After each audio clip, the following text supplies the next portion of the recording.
Death came to a guy and said, "My friend, today is your day." The guy said, "But I'm not ready." Death replied, "Well, your name is the next on my list." The guy said, "Okay, why don't you take a seat and I will get you something to eat before we go." Then Death said, "All right." The guy gave Death some food with sleeping pills in it. Death finished eating and fell into a deep sleep. The guy took the list and removed his name from top of the list and put into the bottom of the list. When Death woke up, he said to the guy, "Because you have been so very nice to me, I will start from the bottom of the list."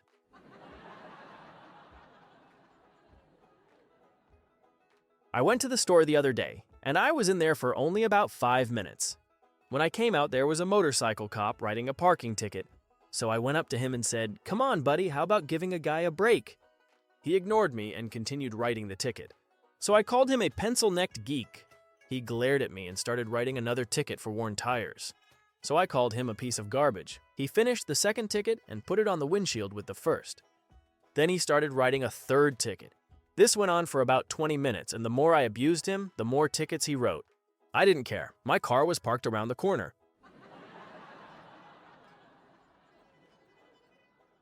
My wife arrived back from her driving test. "So," I asked excitedly, "how did you get on?" "Not good," she replied. "He failed me." "Oh dear," I said sympathetically. "It can't be that bad. What did he pull you up on?" "A rope," she replied. "The car's still in the river." So this fella staggers into his house exhausted. "What's wrong with you?" asks his wife. "I thought I'd save my 2-pound bus fare by running behind the bus." "You idiot," says his wife. "If you'd run home behind a taxi, you could have saved 15 pounds. An elderly woman decided to get her portrait painted. She told the artist to paint her with a diamond necklace and diamond earrings, emerald bracelets, a brooch of ruby, and a gold Rolex watch. The confused artist asked, "But you aren't wearing any of those?" The old lady said, "I know, but if I die before my husband, I am sure he will remarry, and I want his new wife to go crazy looking for the jewelry." A couple in their 90s are both having problems remembering things. During a checkup, the doctor tells them that they're physically okay, but they might want to start writing things down to help them with their faulty memories. Later that night, while watching TV, the old man gets up from his chair and asks, "Want anything while I'm in the kitchen?" "Will you get me a bowl of ice cream?" she answers. "Sure," he says, and heads for the kitchen. "Don't you think you should write it down?" she asks sweetly. "No need," he responds. "I can remember that." "Well, I'd like some strawberries on top too. Maybe you should write all that down so you don't forget it." He says, "I can remember that. You want a bowl of ice cream with strawberries." "I'd also like some whipped cream," she continues. "And I'm certain you'll forget that, so will you please write it down?" And from the kitchen, he shouts, "I don't need to write it down. I can remember it, for God's sake. Ice cream with strawberries and whipped cream. I got it." After about 20 minutes, the old man shuffles back and hands his wife a plate of bacon and eggs. She stares at the plate for a moment and says, "So? Where's the toast?"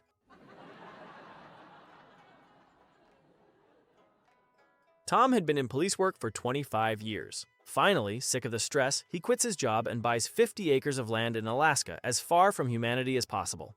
He sees the postman once a week and gets groceries once a month. Otherwise, it's total peace and quiet. After 6 months or so of almost total isolation, someone knocks on his door. He opens it, and a huge bearded man is standing there. "Name's Cliff, your neighbor from 40 miles up the road. Having a Christmas party Friday night. Thought you might like to come at about 5 o'clock. "Great," says Tom. "After 6 months out here, I'm ready to meet some local folks." "Thank you." As Cliff is leaving, he stops. "Gotta warn you, be some drinking." "Not a problem," says Tom. "After 25 years in the business, I can drink with the best of them." Again, the big man starts to leave and stops. "More'n likely gonna be some fighting, too." "Well, I get along with people. I'll be all right. I'll be there, thanks again." "More'n likely be some wild sex, too."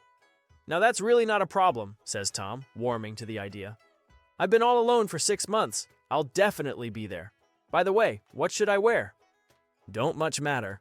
Just gonna be the two of us." A woman has had serious headaches for several years and has tried everything, been to several doctors, and nothing has worked. until one day she was having lunch with a friend who referred her to a hypnotist who, according to her friend, works wonders on anything. The woman comes home from the hypnotist and tells her husband, "Remember those headaches I have been having all of these years? Well, they are gone." "No more headaches?" the husband asks. "What happened?" His wife replies, "Margie referred me to a hypnotist. He told me to stand in front of a mirror, stare at myself, and repeat, 'I do not have a headache. I do not have a headache. I do not have a headache.'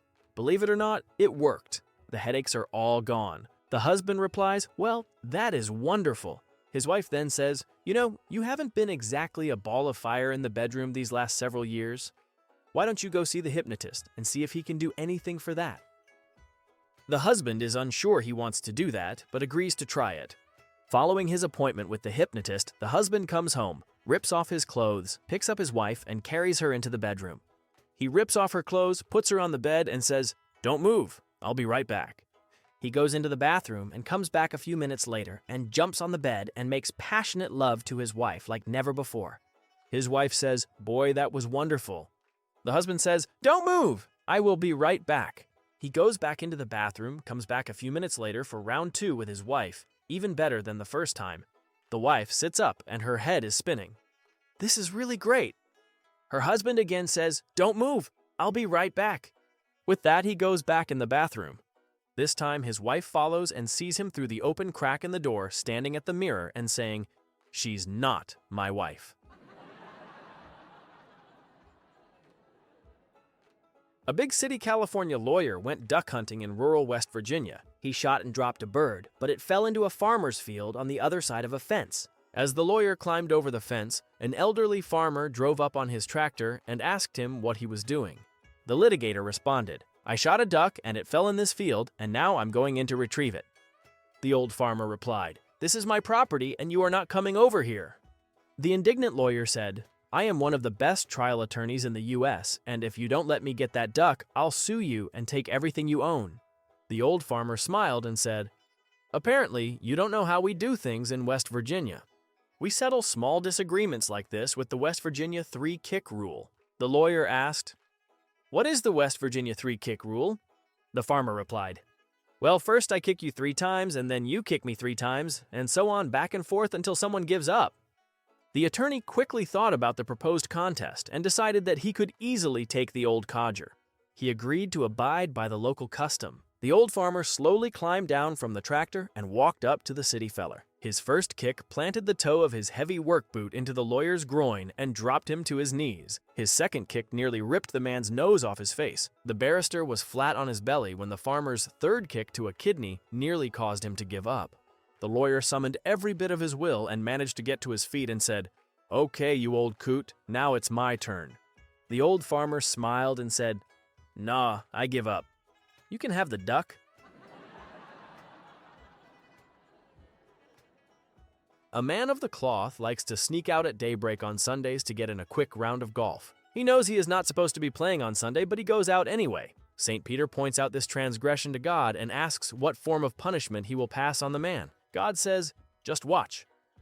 The man goes to the first tee and prepares to swing. The ball travels around the hard dog leg left and covers the entire 455 yards of the hole on the first stroke, landing directly in the cup for a hole in one. The man is ecstatic. St. Peter looks at God quizzically and asks, "Hole in one?"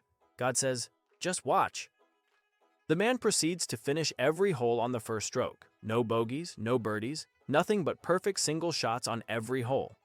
He finishes the round with a perfect 18 and jumps up and down in disbelief. St. Peter looks at God dumbfounded. How is that a punishment? God says he shot a perfect score. Who can he tell?